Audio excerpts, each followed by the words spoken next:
Kwa wale wana CCM wenzangu, niwakumbushe mengine ambayo nadhani mwanasheria mkuu hakuandika. Huyu Mheshimiwa Mwigulu Nchemba kwetu sisi tumekuwa naye ni mjumbe wa halmashauri kuu ya taifa miaka mingi. Amekuwa mjumbe wa kamati kuu ya Chama cha Mapinduzi kwa muda mrefu,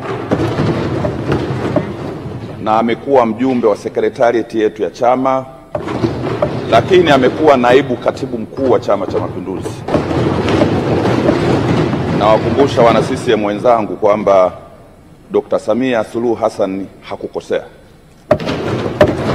Lakini mwanasheria mkuu amesema hapa kwamba ndugu Mwigulu ni mchumi mbobezi. Haya ni kweli, amesomea, lakini wakumbushe tu, kabla hajajiunga na uongozi wa chama na ubunge alitokea Benki Kuu, kuthibitisha kwamba